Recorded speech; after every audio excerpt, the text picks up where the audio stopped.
پیغمبر علیه الصلاۃ والسلام فرمایي کچيري یو سړی د یوې کونډې خیال ساتي د الله رسول فرمایي کچيري یو سړی د یو یتیم خیال ساتي د الله رسول فرمایي کچيري یو سړی د یو مسکین او غریب خیال ساتي ګوره دا په غور واورئ که یو سړی د کونډې خیال ساتي چې هغه بېوسه ده بېچاره ده بېسهارې ده که یو سړی د داسې غریب خیال ساتي چې هغه بېوسه دی بېچاره دی مسکین دی غریب دی که یو سړی د داسې یتیم خیال ساتي چې هغه بېسهارې دی بېچاره دی او هغه مطلب هېڅ لاره نه جوړېږي د دې ژوند برابر شي د الله رسول فرمایي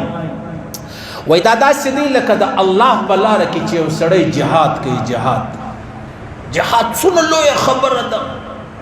څومره لویه خبره ده د الله رسول فرمایي وایي دا مرګ دومره ګران ساعت دی حضرت علی کرم الله وجهه روایت دی 1000 واره یو سړی په توره باندې ووهه دومره په تکلیف په پریشانی کې به نه وي لکه چې د یو سړي روح کېږي یو سړی روح قبض کېږي 1000 واره په توره باندې ووهه قیمه جنجوړه که قیمه دومره مشکل به نه وي لکه روح چې کله قبض کېږي لیکن د الله رسول فرمایي هغه یو شهید دی چې دی مري دی به په داسې حال کې لکه دته چې یو ازغی ورجګسلو یا یو میږي چې دی هغه وخوړي ازغی به څوي میږی به څوي د الله رسول فرمایي دا د شهید مقام او مرتبه ده پیغمبر علیه الصلاۃ والسلام فرمایي یو سړی د شب قدر په شپه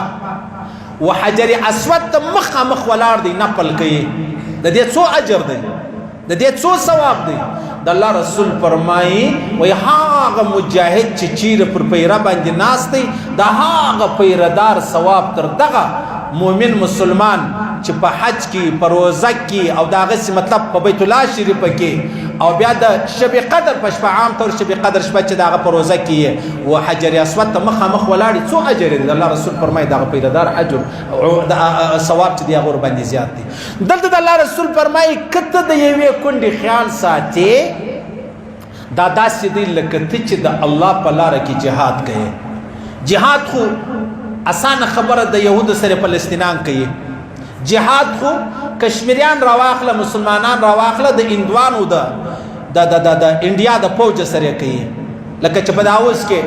د پیغمبر علیه الصلاۃ والسلام ډېر لوی عظیمه ګستاخي وکړله حالانکه پر پیغمبر علیه الصلاۃ والسلام خبرې کول دا دی لکه چې لمر ته ګایږي لمر په دې خبر دی نه دی په خبره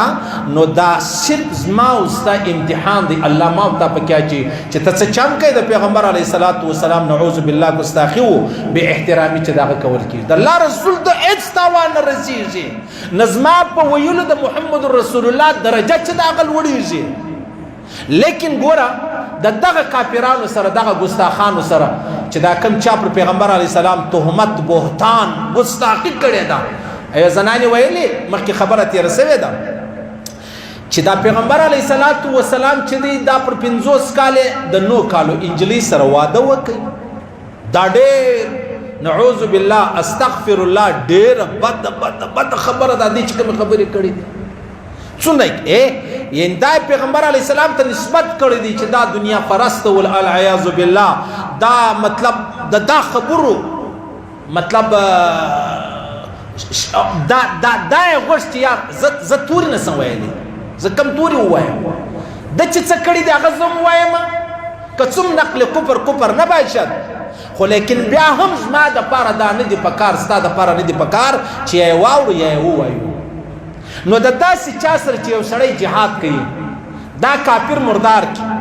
دا مړ کی د دې ژبه ورپرې کی د دې څو اجر دی محمد رسول الله فرمایي که د یوې کونډې خیال ساتې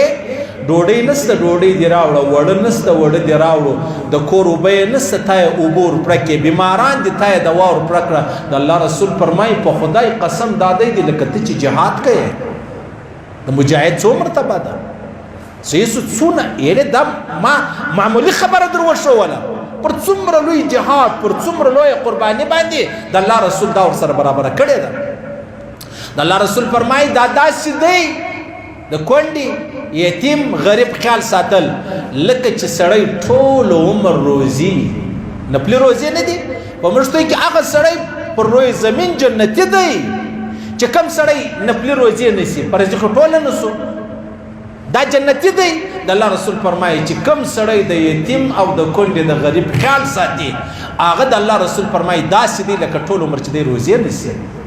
او ګوره بیا په مشتو کې د الله رسول فرمایي که یو سړی د کونډې یتیم او غریب خیال ساتي دا داسې دی لکه ټول شپه چې الله ته پر تهجد باندې ولاړ پر یوه خبره د کونډې یتیم غریب خیال ساتل د الله رسول فرمایي دا داسې دی لکه مجاهد چې جهاد کوي دا داسې دی لکه هغه روزاتي چې ټول عمر روزې نسی دا داسې دی لکه یو تهجد گزاره چې ټول عمر د الله په دربار کې پر مانځه باندې ولاړ دومره معمولي خبرې دي لیکن ما او تا ته الله څو اجرونه راکوي څومره لوی لوی اجرونه ملاویږي پر دې باندې